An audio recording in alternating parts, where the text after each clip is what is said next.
তোদের এই ভিডিওটা দেখার পরে না আমার এখানে চুলকাচ্ছে। এক রাত সুমিবদির সাথে হোটেলে থাকার পর দীপঙ্করের ওখানে খুব ব্যথা হয়ে গেছে ভাই, ওর জন্য খুব কাঁদছে। দীপঙ্কর, তুই আমার মাকে নিয়ে গেছিস না, তুই জীবনে সুখে থাকতে পারবি না, এটা আমার অভিশাপ। দেখ তোর লাউরা কি ঝামেলায় পড়ছি না ভাই। কলকাতায় কিছুদিন পরপরই দেখা যাচ্ছে এ ওর বউকে নিয়ে ভাগছে, ওর বউকে লাগাচ্ছে, এসব কি ঠিক? একদমই ঠিক না ভাই। দীপঙ্করের উদ্দেশ্যে বলছি ভাই, এত ছোট একটা বাচ্চা মেয়ের মাকে তুই কাড়ে নিলি শুধুমাত্র রাত কাটানোর জন্য, এটা কিন্তু একদমই ঠিক না লাউরা। কারণ তোরও কিন্তু বউ আছে, ভাবিস না তোর বউকে অন্য কেউ ছাইড়ে কথা বলবে। বাহ লেওরা বাহ, সুমি বৌদিকে নিয়ে যায় ডাইরেক্ট দিল হোটেলে ঢুকায়। তার মানে বুঝতে পারতেছিস এখন হোটেলের ভিতরে মানুষের কি হয়। তার মানে যেমন তেমন হোটেল না ভাই। দীপঙ্কর গেছে সুমির সাথে অয়তে, বুঝতে পারতেছিস এক নাম্বার বউকে নেয় ভিতরে নিয়ে যায় রিলস বানাচ্ছে। আসলে রিলস তো পরে লেওরা, ওটা সাইডে থাক। রিলস এর পরে যে কি হবে ওটা তো সুমি বৌদি একমাত্র জানে। এখন তোমরা ভাবছো ওরা খালি রিলস ভিডিও বানানোর জন্য গেছে, আসলে না ভাই। হোটেলের ভিতরে গেছে কেউ খালি রিলস ভিডিও বানাবে লেওরা, ওদিকে দেখাবে গদি নরম, ওদিকে দেখাবে রিলস হচ্ছে। কিন্তু বিশ্বাস করো রিলস তো সাইডে থাকলে ওরা রিলস বানানো শেষ হয়ে যাওয়ার পরে যে কাজটা করবে সেটা কি জানো তোমরা? আসলে জানো না। ওই কাজটা একমাত্র ক্রোমে হয়, ক্রোমে, যেখানে সেখানে দেখানো যায় না। এখন আমি যদি তোমাদেরকে দেখাই মানুষ আমাকে খারাপ বলবে, আমি ওরা কারো চোখে খারাপ হতে চাই না, ওদেরকে খারাপ বানাবো আজকে। আসো খেলবো, খেলা হবে। হাই, আমি চলে এসেছি। তো বন্ধুগণ, কলকাতায় সুমি দীপঙ্কর আর কোয়েল মিলে নাকি খুব বড় একটা নাটক চালাচ্ছে।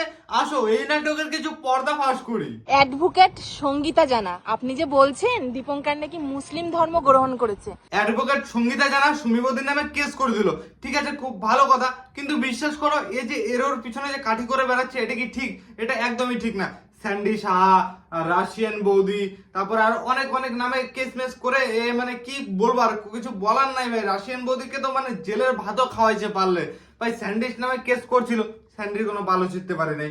এখন সুমিদেরকে তাহলে আমরা জেলের ভাত খাওয়াই দিতে পারল। কিন্তু খুব ভালো কথা, কলকাতায় যা চলছে বিশ্বাস করো সারা দুনিয়াতে আর কেউ পারবে না। কলকাতার সাথে টেক্কা দেওয়ার মতো বুকের বাটা কারো নাই এইসব নাটক বাজিতে। আপনি প্রমাণ দিতে পারবেন যে দীপঙ্কর মুসলিম ধর্ম গ্রহণ করেছে? অ্যাডভোকেট সঙ্গীতা জানা বলছে দীপঙ্কর নাকি মুসলিম ধর্ম গ্রহণ করছে। আরে বলছে ওটা ওর পার্সোনাল ম্যাটার, তুমি ওখানে বলার কে? তুমি ওখানে বলতে পারো না তো ও মুসলিম ধর্ম গ্রহণ করবে নাকি ওর নিজের মালটা কাটে ফেলাবে, এটা বলার মতো ক্ষমতা কারো নাই ভাই। ও কি করতেছে করুক, ওর পার্সোনাল ব্যাপার। তুমি একজন কোর্টের উকিল, উকিল হয়ে তুমি মানুষের মানে কি বলবো, বাট লাউরা কে মুসলিম ধর্ম গ্রহণ করলো, কে বাংলা বালকে বাংলার মানে দুর্গাপূজা করতেছে, কে মুসলিমের কি বলে নামাজ পড়তেছে, এইসব নিয়ে বলার তুমি কেউ না।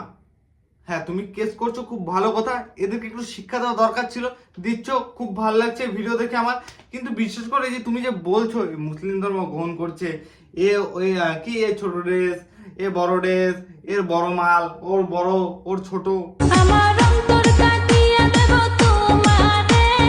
বলছি বৌদি অন্তর কাটার দরকার নাই, বুঝতে পারতেছি তোমার অন্তর কাটলে শুধুমাত্র দীপঙ্করের নাম ছাড়া আর কারো নাম আসবে না। কারণ মিরালের তো ছোট মারলে ওরা, ওর পকেটে তো পয়সাও নাই বাল। দীপঙ্করের তো পয়সা বেশি, আর দীপঙ্করটা খুব বড়। সুমি বৌদিকে দিচ্ছে না, খুব মজা পাচ্ছে জানিস। ওর জন্য সুমি বৌদি সারাদিন খালি দীপঙ্কর আর দীপঙ্কর করে বেড়াচ্ছে। দীপঙ্করের গলায় যে মোটা চেনটা, বুঝতে পারছি সুমি বৌদি ওটা ঝাপানোর ধান্দা করতেছে ভাই।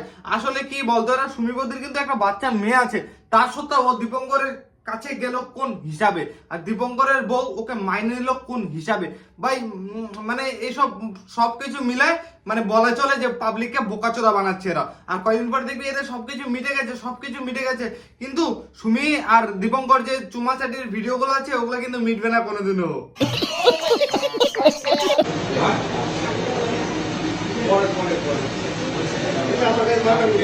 এমন ভাবে বসে আছে থানায়, দেখে মনে হচ্ছে বিয়ে বাড়ি গেছে ভাই। একটু পরে খাইতে দিবে, খাবে দেবে, চলে আসবে।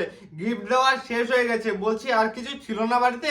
লাস্ট ফিনিশিং দুইজন নাইটি পরে চলে গেল থানায়। এরা নাকি আবার ইউটিউবার, ইউটিউবারের বাড়িতে তো সোনা গয়নাতে ভর্তি থাকে ভাই। ভিডিও বানানোর সময় এত কিছু আসে তোমাদের সামনে, আর এখন থানায় গেছো একটা নাইটি পরে। লেওরা আমার হাসিও পাচ্ছে বাল, মনে হচ্ছে কি মুইতে দিয়ে আসিস লেওরা।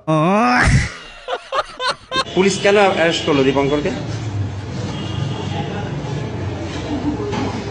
মিডিয়ার লোক কি বালের মতো কোশ্চেন করে, বলে দীপঙ্করকে কেন অ্যারেস্ট করলো? বলছি কাকা, কলকাতার বুকে দীপঙ্কর দুইটা মাল নিয়ে একসাথে দিচ্ছে বাল পক পক, এটা কোনো ঠিক না তো একদম বাল। মানুষ এদিকে বউ পাচ্ছে না বাল, মানুষের বউ অন্য কারো কাছে চলে যাচ্ছে, আর দীপঙ্কর একসাথে দুইটাকে লাউড়া ধাই দিচ্ছে, এটা কোনো কথা হলো ভাই?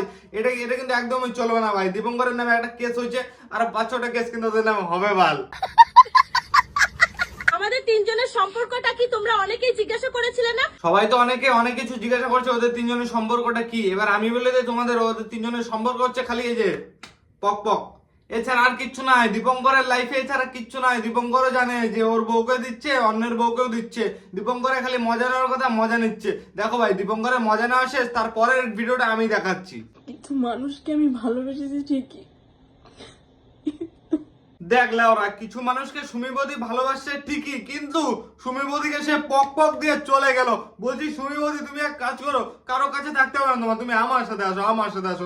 ওরা আমিও এক টিপ দেই। আমি কিন্তু টাকা পয়সার কথা বললাম, ওরা কেউ খারাপ মাইন্ডে নিবে না এই ভিডিওটা।